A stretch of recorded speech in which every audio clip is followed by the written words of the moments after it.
Good evening and welcome to Newsnight. I'm Vikram Singh. This is a show in which we talk about what happens around the world and in the country in the day just gone by.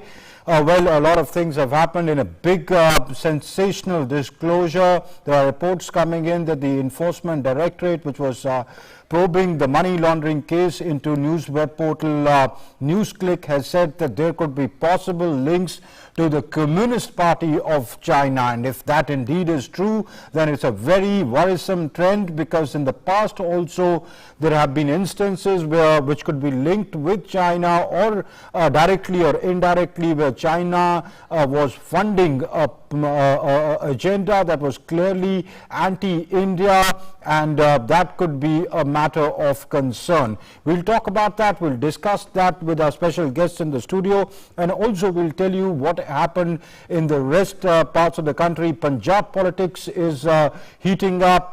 The tug of war between Captain Amrinder Singh and Navjot Singh Sidhu has heated up. There were multiple meetings held today. We'll talk about that, and also how rains have thrown life out of gear in Mumbai. There have been deaths due to a building collapse in Mumbai. That and much more over the next 1 hour. Let's begin with the headlines we are tracking at this hour.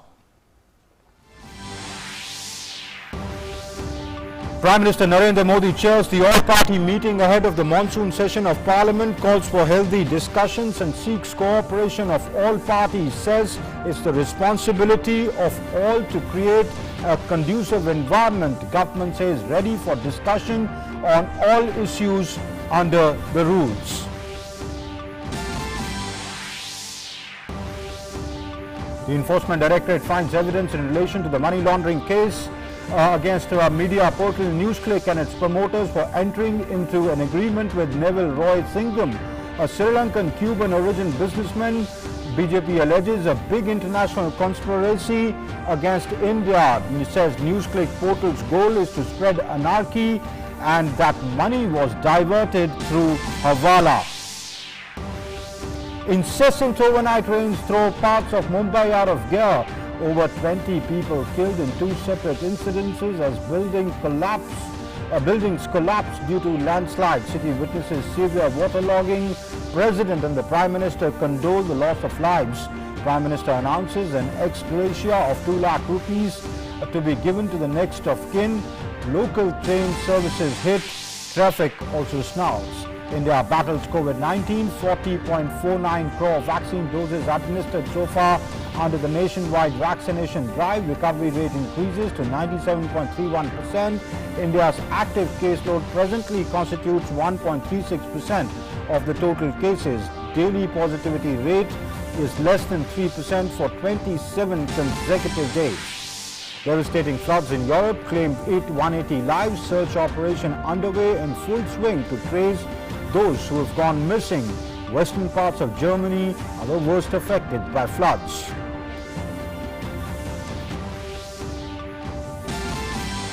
Indian contingent lands in Tokyo. Contingent of 88 includes 54 athletes, support staff and the Indian Olympic Association representatives. 135 crore Indians are cheering for them.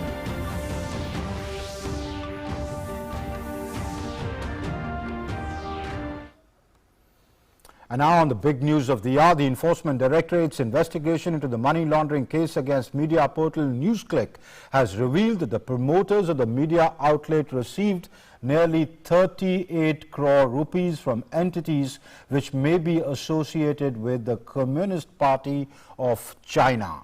The probe also suggests a violation of the FDI policy cap of 26% in a digital news website.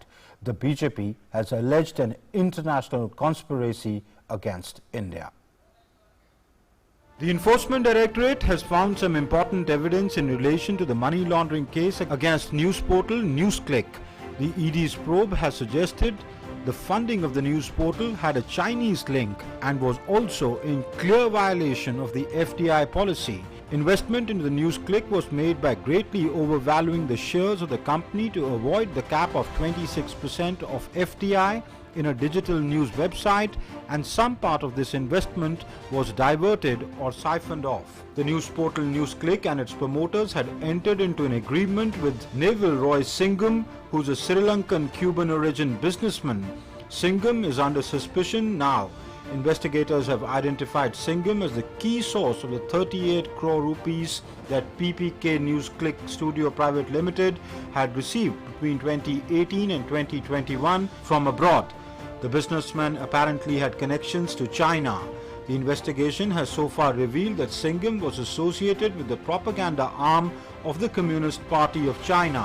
कुछ ऐसे portals हैं हिंदुस्तान में जो media का चोगा ओढ़ करके media बनने की कोशिश करती है, मगर वो मीडिया नहीं है। तो न्यूज क्लिक भी ठीक उसी प्रकार का एक पोर्टल है जो मीडिया हाउस नहीं है, मगर कहीं ना कहीं अपने आप को मीडिया के रूप में दिखाने का प्रयत्न करती है, भरसक प्रयास करती है। और आपने इस खबर में पढ़ा होगा किस प्रकार करोड़ों रुपए विदेशों से संदिग्ध रूप से हिंदुस्तान आए हैं और उनका एक ही मकसद था, हिंदुस्तान के सरकार और हिंदुस्तान का जो सिस्टम है उसको धता बताना। According to reports, ED's probe suggests that the probe has established that part of the money Newsclick received from foreign sources went to activists such as Gautam Navlakha, one of the accused in the Elgar Parishad case. The anti-money laundering agency recently interrogated Navlakha in jail about his association with Newsclick's founder and editor-in-chief Prabir Purkashta. In February, the Enforcement Directorate had raided the premises and residences of several officials and journalists associated with Newsclick. BJP has raised questions about different funds coming from abroad. आपको याद होगा गौतम नवलखा, क्योंकि एल्गार परिषद के जो Maoist link थे वो arrest हुए थे गौतम नवलखा, जिन्होंने भीमा कोरेगांव केस में हिंदुस्तान में अनरेस्ट फैलाने की कोशिश की थी। उनको इसमें से लगभग 21 लाख रुपए मिले। लगभग 52 लाख रुपए बप्पादित्य सिन्हा, ये एक बहुत प्रमुख व्यक्ति हैं, शेयर होल्डर भी हैं न्यूज क्लिक के, पीपीके के, मगर अगर राजनैतिक रूप से देखा जाए तो Sinha ji communist party of India के आईटी सेल के एक प्रमुख सदस्य हैं। 9वीं क्लास पढ़ा हुआ एक इलेक्ट्रीशियन हैं जोसेफ राज, जिनको 1.5 करोड़ से अधिक रुपए पीपीके ने दिया। क्यों दिया? ये सारा पैसा किसी के माध्यम से किसी और को दिया जा रहा है। BJP spokesperson alleged a big international conspiracy against India and termed Newsclick portal's goal is to spread anarchy and the money is diverted through hawala. देश में भ्रम फैलाने के लिए एक प्राइस टैग है, देश में कंफ्यूजन फैलाने के लिए एक प्राइस टैग है, दूसरे देशों का प्रोपेगेंडा करने के लिए एक प्राइस टैग है, मोदी जी को गाली देने के लिए एक प्राइस टैग है, हमारी सरकार को नीचा दिखाने के लिए एक प्राइस टैग है। असली किसानों के मुद्दे को अगर मोदी जी आगे बढ़ाते हैं, उसको किस प्रकार धता बता दिया जाए, उसके लिए एक प्राइस टैग है। सीएए पे किस प्रकार से रोड जाम कर देना है, अगर आप करने में सक्षम हैं तो एक प्राइस टैग है। जहां भी एंटी इंडिया कोई सेंटिमेंट हो, कोई नैरेटिव हो, उसको आगे बढ़ाने के लिए एक प्राइस टैग है, और यही साजिश विदेशी ताकतों के साथ मिलकर के एंटी इंडिया फोर्सेस कर रही है। Fearing arrest, Newsclick's editor-in-chief had approached the Delhi High Court seeking anticipatory bail. The court has given him protection from any coercive action by the ED till the 29th of July, when the case is listed for hearing. With inputs from Anuj Yadav, Bureau Report, DD India. Now, if it's actually proved that there was a link to destabilize certain anti-India narrative and there were violations of the FDI policy and there was money laundering, that is a cause of concern. But this is not the first instance of such kind. Many such instances of foreign funding have come to the fore. Well, let's talk about the recent incidents of foreign funding by China. The anti-CAA protests. Remember, the ED investigations had revealed that the PFI, or the Popular Front of India, had mobilized at least 120 crore rupees to fund the anti-CAA protests in Delhi and elsewhere. 27 bank accounts were opened in the name of PFI, and these accounts, Rehab India Foundation, which was an associate or an affiliate of the PFI, had held 9 of these 27 bank accounts. So there was clear funding to the PFI, which had come through the United Arab Emirates, Saudi Arabia, Bahrain, Kuwait, Qatar, Oman, and these were essentially to fuel the protests. There were other incidents of foreign funding. The farmers' agitation one, crowdfunding, collecting money in the name of farmers, protests in several countries, particularly in Denmark and Sweden. There were other countries like the UK, Canada, where crowdfunding was done, and it's still in fact being done to fuel these protests. In the farmers' agitation, a full-page advertisement was put out in the New York Times. The Canada-based Poetic Justice Foundation's Mo Dhaliwal created a controversial toolkit tweeted by environmental activist Greta Thunberg. And there were instances of foreign funding by China when a former journalist, Rajiv Sharma, was paid by China for passing on sensitive information to the Chinese to Chinese officers. Now, remember, Rajiv Sharma was first arrested, then he got bail, then he was arrested again, and these cases are still going on against Rajiv Sharma, where he, along with others, was passing on information, sensitive documents to Chinese officers. Now, the UC web browser, which is a China-funded web browser, regularly prints anti-India stories. In fact, the Communist Party of China was directly or indirectly buying space in the Western world media. This is what the US Justice Department's disclosure report had said. In fact, the state-owned Chinese state-owned China Daily had paid huge sums to publications like Time and Foreign Policy. This had also come out in the US Justice Department's disclosure. Now, these are few instances which we tell you about where China was directly or indirectly trying to fund or set a narrative through pumping in resources both within India and in the Western media to put out an anti-India narrative. And if there is a clear pattern to that, that is something which is a matter of concern. How concerned should we be that how this foreign funding is fueling anti-India agenda? We'll talk about that with our guests on the show, but that's after a very short break. Don't go away. We'll be back in a moment.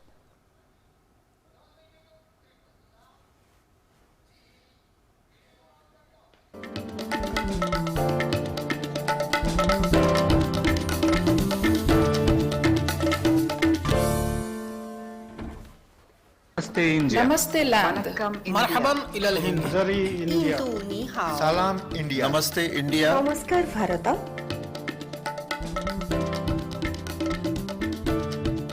Mui Nous India. sommes land. Nahnu hunud. India. माँ हिंदी हस्ती Mung Hindiani. सलाम Hindustan. We are India.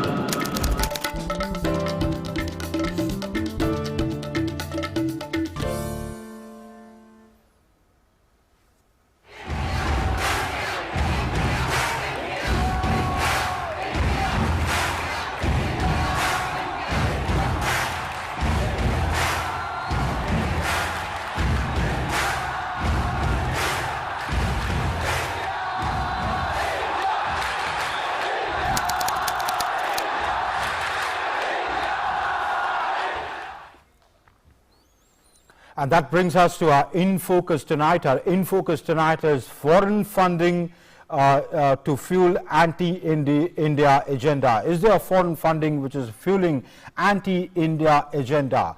To discuss that, I have with me Mahesh Jethmalani, senior advocate and the member of parliament from Rajya Sabha. Mr. Jethmalani, many thanks for joining us. Let me ask you this question, which is our In Focus question. Is there a clear pattern established now of a foreign funding which is trying to destabilize India, or at least fueled protests, built an anti-India narrative. Yes, that's very clear. There's no doubt about it.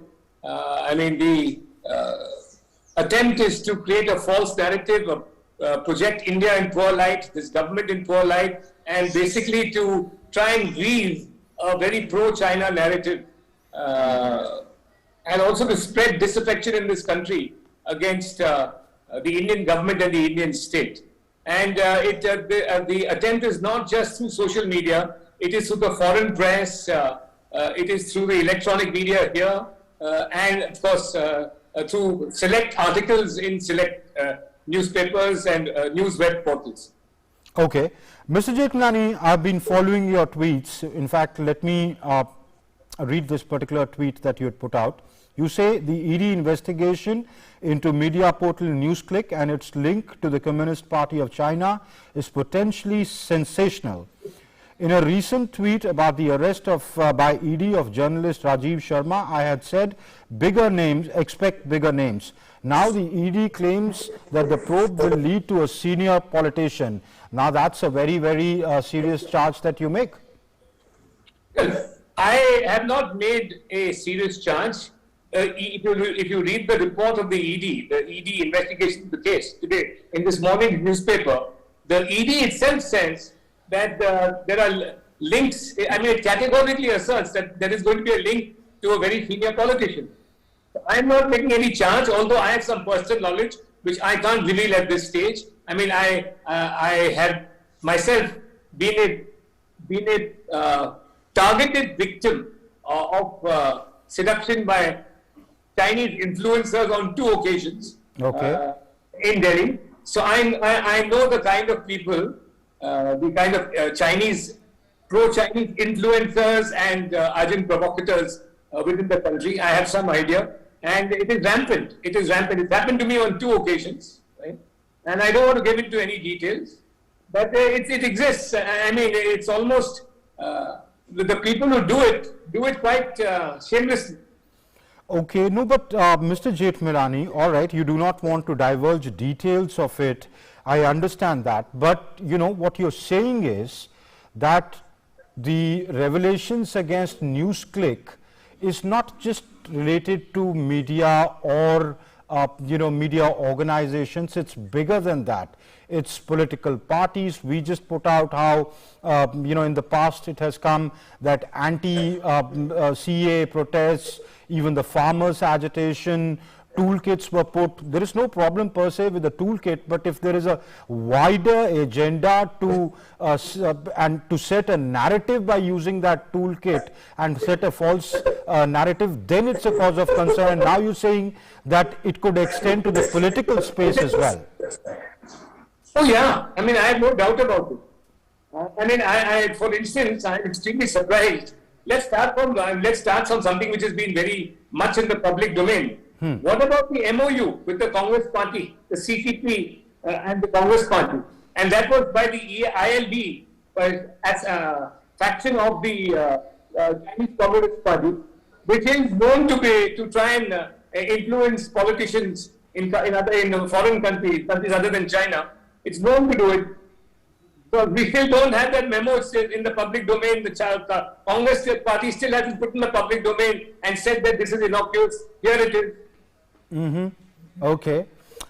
All right, I think as far as the Newsclick investigation is concerned, I am only going by undenied newspaper reports. It is in the public domain. It is in leading newspapers this morning, and the statements about the probe leading to a senior politician it's not my words. It's the newspaper's words, and the newspaper has said that it is the ED's word. Okay. Mr. Jethmalani, let me ask you as a lawyer, say if when this case goes further and if proved that there was money laundering, that there was the linkages, if linkages at all are established to the Communist Party of China, because proving that in a court of law is difficult. If the FDI policy 26% cap was violated, they'll be penalized for that. How do you deal with this whole sort of pandemic, which the onslaught, where you fuel protests, where you put out money, where you you put out full page advertisements? Say there are Chinese companies, they decide, give money, put out money to a newspaper, and then obviously influence their reportage. So how do you deal with this clear established pattern, which the BJP now alleges may be to destabilize the nation? You know, I mean, this is not just India that is a victim. The Chinese propaganda arm is extremely efficient. I mean, there have been articles written all in various newspapers in various countries. I mean, the degree of infiltration by Chinese in Ivy League American universities through funding is a very subtle way of influencing the academic output of those universities. So this has been going on in every country. But in India it is rampant and nobody has noticed it as yet. Even in America now, a lot of Chinese companies are being, the new regime have been banned from listing their shares in the US stock market. Okay. So Chinese companies, which are nothing more than alter egos of the Chinese state, right? They're appendages of the Chinese state, yes. Are also influencers, are also being used as influencers. And there are a number of modus operandi which I can't go into right now, which they use to seduce people. Okay. I mean, it doesn't have to be a blatant attempt to befriend the Chinese or to do it. You can just be on their payroll, or you can just be paid. You be taken in the Global Times. You can have a column here and there. You can be a lawyer who gets fees. Right, so there are lots of subtle ways of influencing you. And they do use their economic resources to shape this narrative, which of their perceived enemies or adversaries. For the Chinese, their propaganda has always been essential to sell the narrative, which is totally contrary to the reality of that country's policies. Well, the Chinese are hell-bent on showing that democratic nations and countries hostile to them are incapable of governance and are bound to fail. This is to suppress the real narrative about the Chinese state's own failure. And it is a justification as to how the Communist Party is China, the old cliche, China is not a country ruled by an army, it's an army that rules the country. Well, if that indeed is true, and to the extent that you say, then it's a clear matter of concern, which we need to start talking about, not just in the political space, but other spaces, media, the think tanks, and look at what are we staring at. Mr. Jethmalani, Mahesh Jethmalani, many thanks for joining us for the moment and giving us your insights. Thank you. And now it's a great matter of concern, as Mahesh Jethmalani was saying, that clearly there is a pattern to look by the Chinese. To talk more about that, I have some other guests who are joining me. I have with me Kanchan Gupta, senior journalist, and Dr. Vikram Singh, former DGP of Uttar Pradesh. First to you, Dr. Vikram Singh. What do you make of the revelations that have come out in newspapers today, where they're saying that the linkages in the Newsclick case go right back to the Communist Party of China? Well, this was almost a foregone conclusion, and it's a matter of great concern. Obviously, our intelligence agencies, the investigating agencies, will have to work overtime to get and piece every shred of evidence so that they place before the Honorable High Court on the 27th, every piece, so that the circumstantial evidence and the financial trail are placed before the Honorable High Court, so that no relief is given to the accused. Obviously, the insidious slow poisoning of the nation, and to pick up news, and that news that is outright lies, half-truths and fake news made into a heady cocktail, and as the off saying goes, repeat a lie 100 times till it becomes a truth. That seems to be the modus operandi of Dr. Goebbels, of the Nazi regime of Adolf Hitler, and today also the same repetition. You, in your introductory remarks, mentioned that yes, during the CA agitation, the current Kisan agitation, this seems to be a typical modus operandi, duly funded and provided with life force by the likes of Sikhs for Justice and Poetic Justice and other such outfits. The PFI also, you rightly mentioned, got 120 crores from various channels. But this linkages, and I would also draw your attention to the fact that the New York Times of all the newspapers wanted a correspondent who is absolutely anti-Indian by profession. I have never heard of something as preposterous that the basic qualification of that correspondent, Delhi-based, has to be that he has to be anti-India. I have never heard of anything as preposterous and ridiculous as that. But the fact of the matter is, the bottom line is that the enemies of India are orchestrating and putting up their act together to defame the nation, to show India in a poor light. Okay, Dr. Singh, you've been a former cop.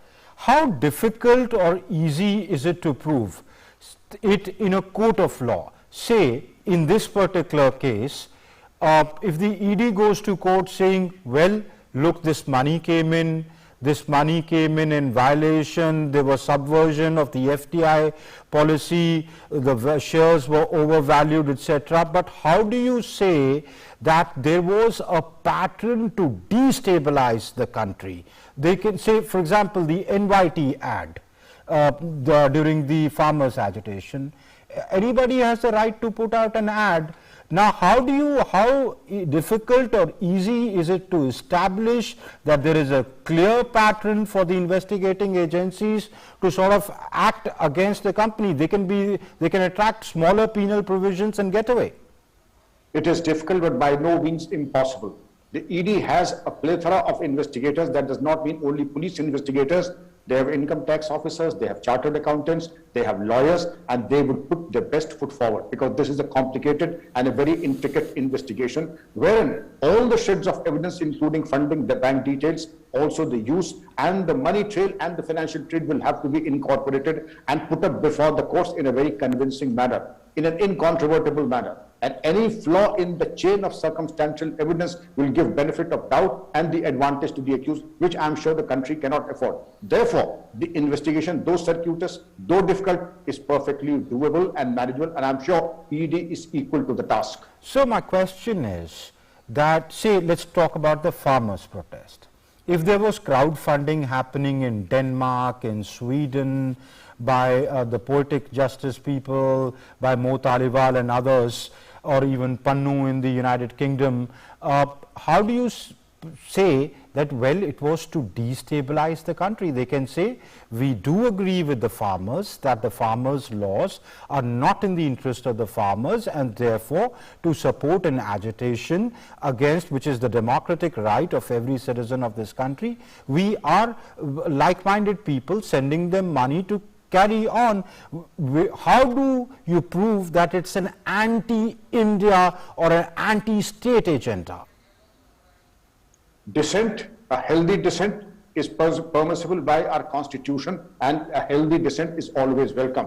But waging war against the state and denigrating and desecrating the symbols of our nation is absolutely unacceptable. I take you back to 26th of January and the shameful incident that happened, that the open invocation was to convert the tractors into tanks and to mow the police force personnel over.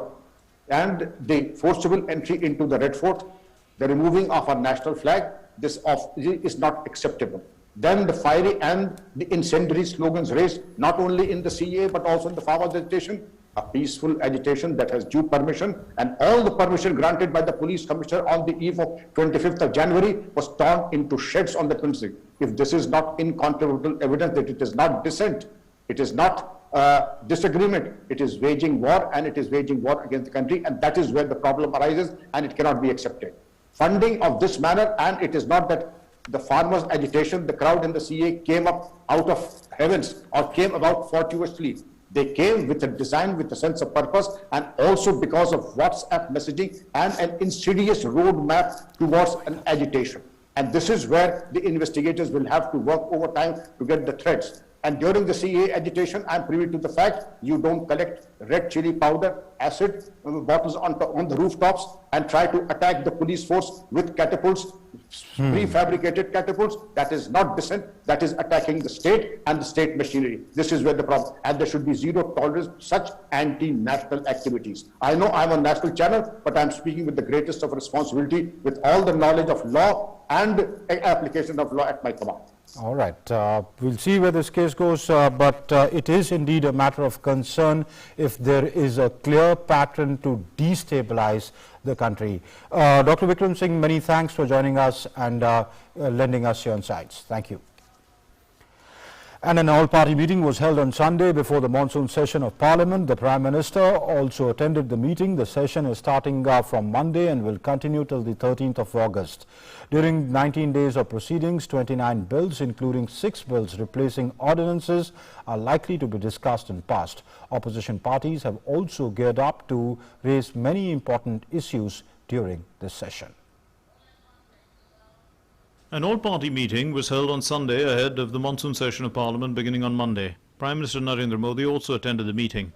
In the afternoon, Lok Sabha Speaker Om Birla also chaired a meeting with all floor leaders of the lower house and informed about the proposed legislative business. The opposition parties also decided to raise important issues during the session. Prime Minister Modi said in the meeting that MPs have given valuable suggestions and there should be meaningful discussion in both the houses. He assured that efforts will be made to implement the suggestions collectively. He also said that, as per our traditions of healthy democracy, issues concerning the people should be raised in an amicable manner and that the government should be given the opportunity to respond to these discussions. The Prime Minister said that it is the responsibility of all to create such a conducive environment. The Parliamentary Affairs Minister Prahlad Joshi informed that the government is ready to discuss all the important issues in the House as per the rules and procedure. स्वस्थ और सार्थक चर्चा होना चाहिए। जो मुद्दा उठाना चाहते हैं नियम और प्रक्रिया के तहत से वो सभी चर्चा करने के लिए सरकार तैयार है। On the other hand, a separate meeting of the NDA leaders was held to decide the strategy of the Parliament session. Prime Minister Narendra Modi, Parliamentary Affairs Minister Prahlad Joshi, Leader of the House in the Rajya Sabha Piyush Goyal, Rajnath Singh, BJP President JP Nadda attended the meeting and discussed important issues. Apart from BJP Chief JP Nadda, leaders of allies were also present. The opposition parties also held a separate meeting to chalk out their strategies. ऐसे तो 31 business है, उसमें 2 financial business है, excess demand और supplementary demand. उसके अलावा 6 ordinance और करीबन 23 बिल्स है। इसमें कई बिलों का नोटिस आ गए, कई बिलों का प्रोसेस होकर आना पेंडिंग है। ओवरऑल जो डिपार्टमेंट से विविध मंत्रालय से जो हमारे पास आए हुए हैं वो 29 बिल है और 2 फाइनेंशियल बिजनेस है। The monsoon session of Parliament is starting from Monday. The session will conclude on August 13.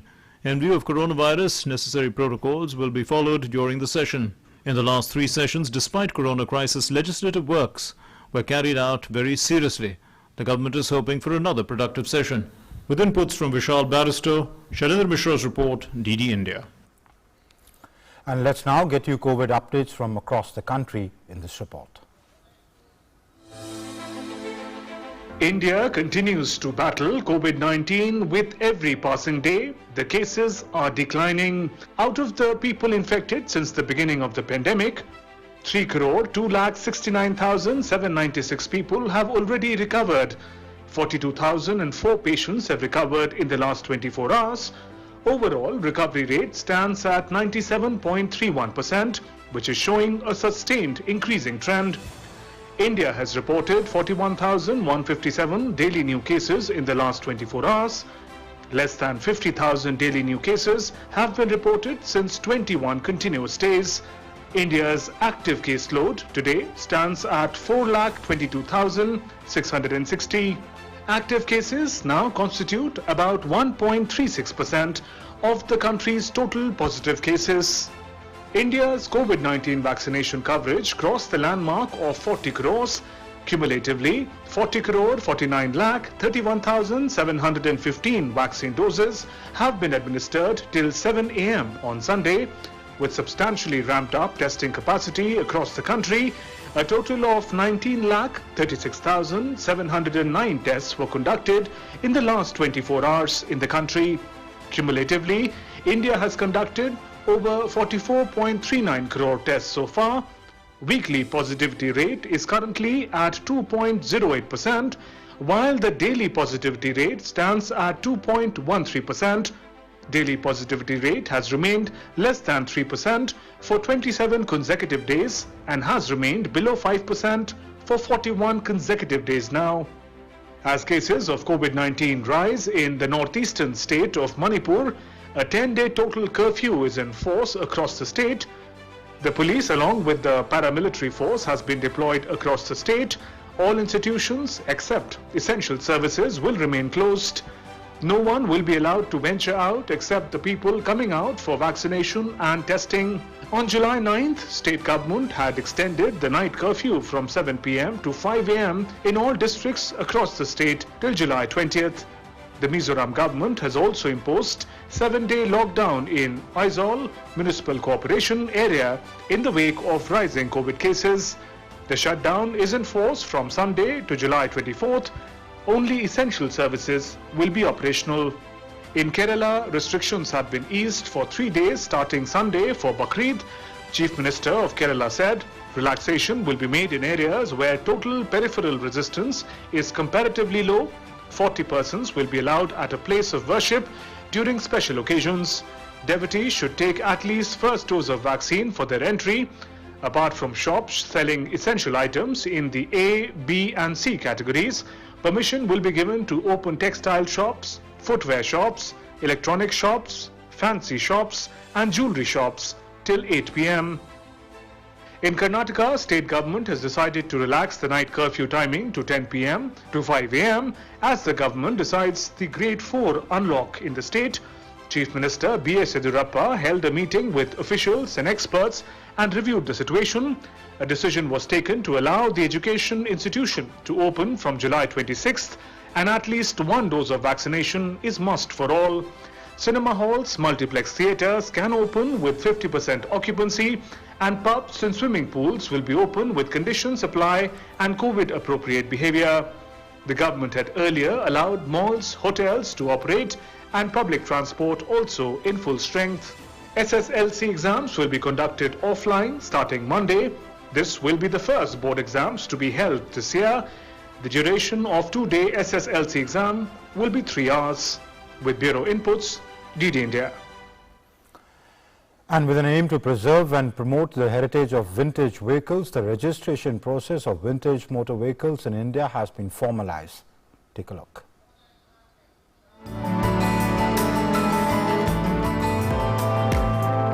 Union Minister of Road Transport and Highways Nitin Gadkari says registration process of vintage motor vehicles has been formalized.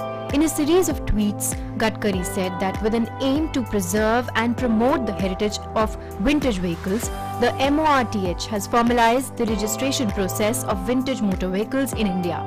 He has further said, with no existing rules for regulating the process of registration across different states, the new rules shall provide a hassle-free process along with salient features such as retention of old numbers for already registered vehicles and a VA series which will be a unique registration mark for fresh registrations. Port and Highways has amended CMVR 1989 formalizing the registration process of vintage motor vehicles. This is aimed at preserving and promoting the heritage of old vehicles in India. The salient features of the amendment: all 2 or 4-wheelers 50 years old or more, maintained in their old original form and which have not undergone any substantial overhaul shall be defined as vintage motor vehicles.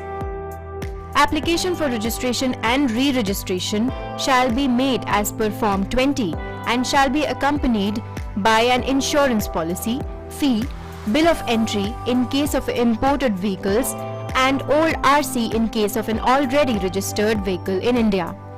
The State Registering Authority shall issue a certificate of registration as per Form 23A within 60 days. Vehicles already registered can retain their original registration mark. However, for fresh registrations, registration mark will be assigned as XXVAYY, where VA stands for vintage, XX stands for state code, YY will be a 2-letter series. Fees for a new registration are Rs 20,000 and subsequent re-registration are Rs 5,000. Vintage motor vehicles shall not be driven on roads for regular commercial purposes. Bureau Report, DD India. The 52nd International Film Festival of India, IFFI, has announced call for entries for Indian Panorama 2021. Indian Panorama is a flagship component of the International Film Festival of India, under which the best of contemporary Indian films are selected for promotion of film art. The 52nd edition of IFFI will be held in Goa from the 20th to the 28th of November this year. The last date to submit applications online is 12th August. A set of guidelines have to be followed while submitting films for the 2020 Indian Panorama. The date of the CBFC or the completion of production of submitted films should be during the last 12 months preceding the festival. The films not certified by CBFC and produced within this period can also be submitted. All films must carry English subtitles. Indian Panorama was introduced in 1978 as part of the International Film Festival of India to promote Indian films and its rich culture and heritage through Indian films. The Indian Panorama has ever since been completely devoted to showcasing the best of Indian films of the year. The aim of the Indian Panorama, organized by the Directorate of Film Festivals, Ministry of Information and Broadcasting, is to select the feature and non-feature films of cinematic, thematic and aesthetic excellence for promotion of film art through the non-profit screening of these films in international film festivals in India and abroad. Indian Film Weeks held under bilateral cultural exchange programs and specialized Indian film festivals outside cultural exchange protocols and special Indian Panorama festivals in India. As many as 20 people were killed and several others injured in incidents of landslides as several areas of Mumbai were flooded after heavy overnight rains. A red alert has been sounded in the city and people have been advised not to venture out in the open. More in this report. Incessant overnight rains have once again thrown parts of Mumbai out of gear. The city witnessed severe waterlogging, disruption of local train services and vehicular traffic. Incessant rainfall caused landslide in Chembur, Vikhroli and Bhandup. At least 20 people were killed after they got buried under the rubble. Heavy rains lashed the city and its suburbs for several hours late Saturday night and Sunday morning. Soon after the incident, the National Disaster Response Force, Fire Brigade and police teams reached the spot and started carrying out the relief and rescue operations. The injured have been admitted to nearby hospital. The supply of water in the entire Mumbai region was also affected after the heavy rainfall inundated the Bhandup water complex, which houses Asia's biggest water treatment plant. BMC meanwhile issued a statement appealing to the people to use boiled water. The entire day was an ordeal for a common Mumbaikar and a tough task for the world's richest civic body as netizens keep posting pics on different social media platforms. This is a kind of a chronic spot और यहाँ पहले भी कुछ घटनाएं हुई है, लेकिन ये बहुत बड़ा एक हेवी ग्रेडियंट वाला हिल स्लोप है और उसके ऊपर बड़ा हिलॉक है, पेड़ वगैरह भी काफ़ी है और बारिश ज़्यादा होने के कारण एक साथ 300 mm से भी ज़्यादा अगर बारिश हुई है तो उसके कारण ये इम्पैक्ट होकर ये घटना घटी हुई है. President Ramnath Kovind condoled the loss of lives in the tragic incident. In a tweet, the president said, and I quote, "Deeply saddened by the news of many casualties due to heavy rains in Chembur and Vikhroli, Mumbai, I express my condolences to the bereaved families and wish them all success in the relief and rescue work." Prime Minister Narendra Modi has also expressed grief over the loss of lives due to the wall collapses in Mumbai. The PM also announced an ex gratia of 2 lakh rupees to be given to the next of kin of those who lost their lives and 50,000 rupees to those injured.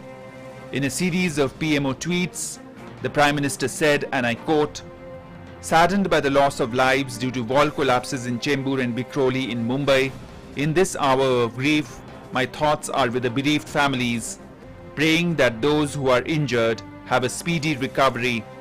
Maharashtra Chief Minister Uddhav Thackeray expressed grief over the loss of lives in house collapses triggered by landslides following heavy overnight rains in Mumbai and announced a compensation of 5 lakh rupees for the family of each of the victims. Maharashtra Chief Minister Uddhav Thackeray chaired a meeting with officials over the situation. Maharashtra's Minister Aditya Thackeray visited the locations to take stock of the situation and reviewed the relief and rescue work. लेकिन अगर आप ऊपर जाके देखें तो कल की समस्या एक नेचुरल डिजास्टर थी जो बारिश में बाढ़ आई ऊपर से पानी और मिट्टी बह के आई वो दीवार को तोड़ के आई है और वो दीवार पूरी आरसीसी की दीवार थी यानी उतना जो फोर्स था पानी का वो कोई भी रोक नहीं सकता. BJP, playing the role of opposition in the state while expressing grief over the tragedy, slammed and held the Shiv Sena responsible for the mishap. BJP leader Kirit Somaiya visited the locality and said that Uddhav Thackeray cannot pass the buck. He has to take responsibility for the incident. मुझे समझ में नहीं आता है कि मुख्यमंत्री उद्धव ठाकरे 25 साल में मुंबई में किया क्या. 6ठी बार मुंबई इस मॉनसून में डूबा है.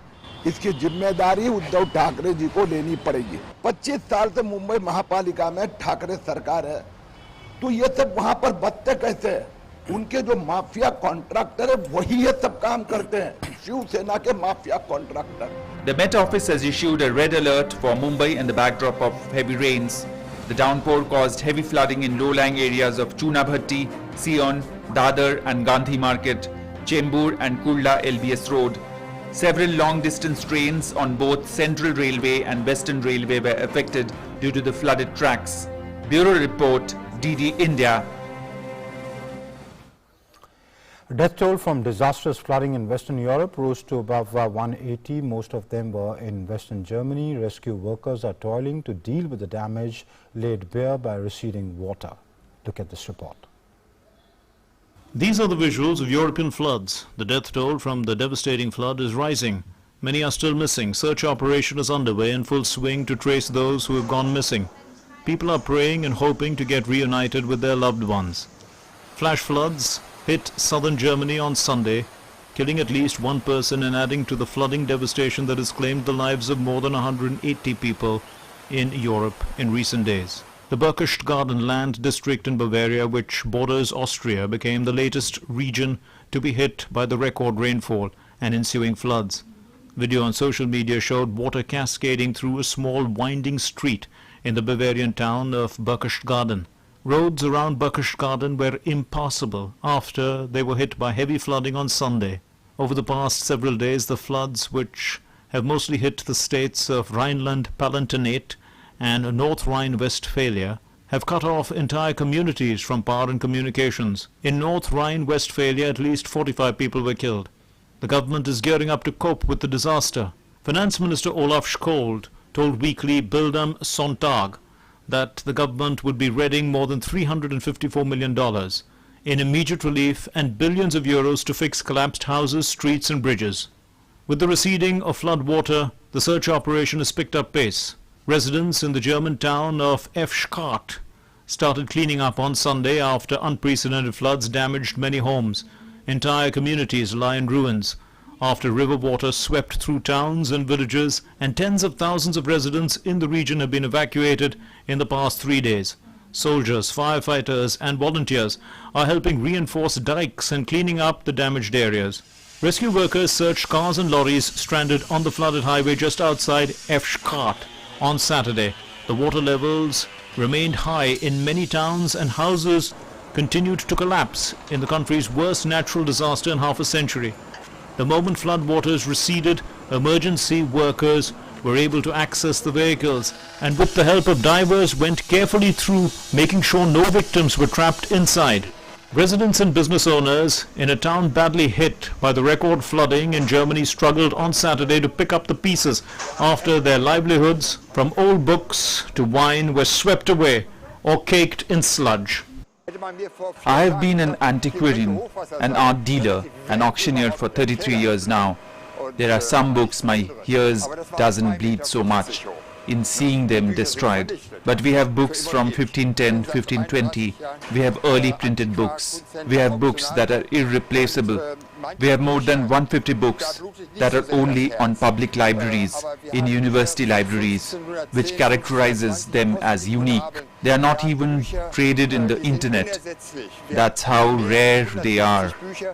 I would have downed had I waited 1 minute longer. I have seen bodies flushed down here, 2 adults and 1 child. They were not able to save themselves anymore. We have some 80 dead officially, as it stood an hour and a half or 2 hours ago. But I'm sure that the number will rise. Die Zahl wird aber steigen. Also wenn es jetzt hier das Arwen-Depot geht, as far as the Arwen depot is concerned, everything has been destroyed. The only thing I can try to salvage is documents.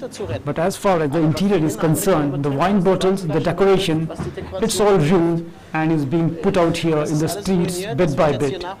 The first things are already out there. But we have to be very careful while moving it, not to get injured, because there is a lot of broken glasses amongst the rubble. So we have to be careful dealing with it. Und da muss man schon behutsam bedacht dran gehen. Germany witnessed the worst natural disaster in more than half a century. Houses turned into rubble. Power and communications were cut off in some regions. The death toll rising as the search operation continues. With Bureau Inputs, DD India. And now some news and updates from the rest of the world.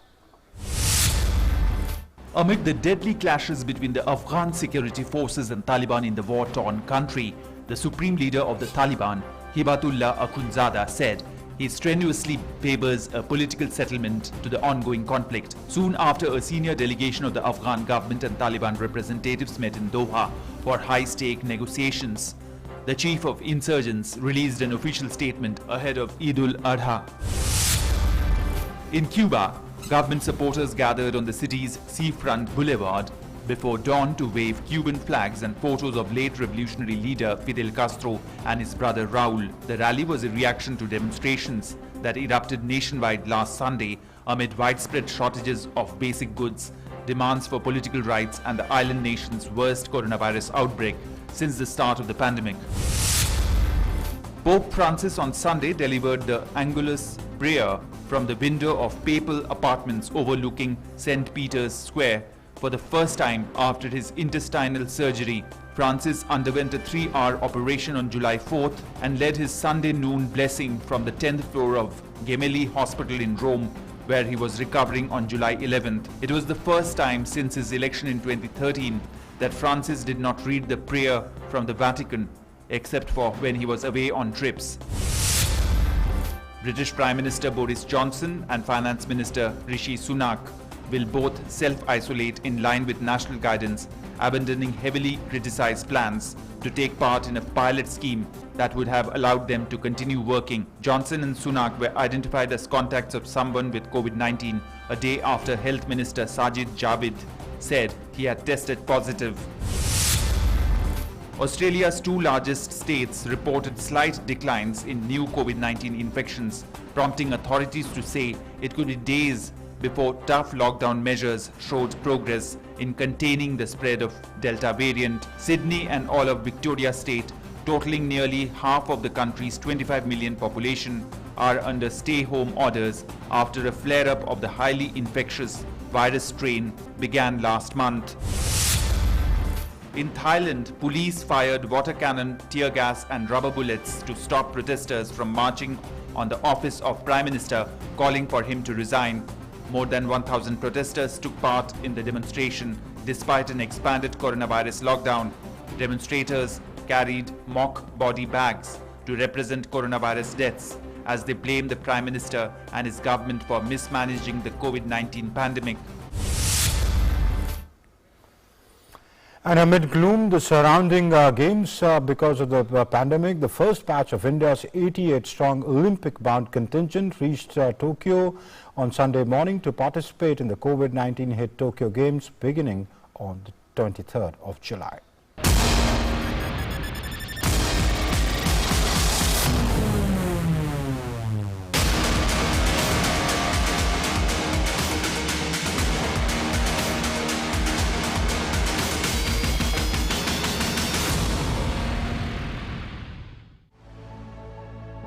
on spirits and completely focused on their goals. The first batch of India's 88-strong Olympic-bound contingent reached Tokyo on Sunday morning to participate in Tokyo Olympic Games. The contingent of 88 members comprised 54 athletes besides support staff and IOA representatives. Hockey, consisting of both the men's and the women's teams, is the largest among all disciplines. Some of the Indian athletes have already reached Tokyo from their respective training bases abroad. On Saturday night, Sports Minister Anurag Thakur gave a formal send-off to the contingent at the Indira Gandhi Airport in New Delhi, amid loud cheers, claps and plenty of good wishes. Some of the Indian athletes have already reached Tokyo from their respective training bases abroad. India's lone weightlifter in fray Mirabai Chanu reached Tokyo on Friday. The boxers and shooters have also reached from their respective training bases in Italy and Croatia. 4 Indian sailors were the first from the country to reach Tokyo from their training bases in Europe. They started training on Thursday. Besides, the rowing team has also reached Tokyo. Even though the stadiums will be empty, even though you will not hear the chant India, India at the stadium. But remember, we as Indian supporters, we as Indian diaspora of Japan will leave no table unturned to make sure the energy of that chant reaches to you. India's performance in the last Rio Olympics was disappointing, and India had to be content with only 1 silver medal and 1 bronze medal. This year, India is a strong contender for medals in badminton, wrestling, boxing and shooting. Sports Desk, DD India.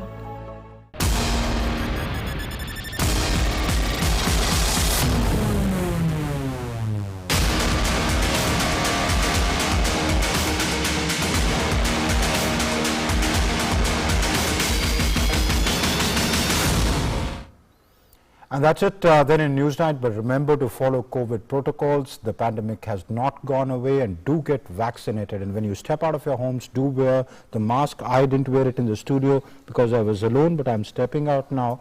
So follow COVID appropriate behavior. Stay safe. Thanks for watching. Namaskar.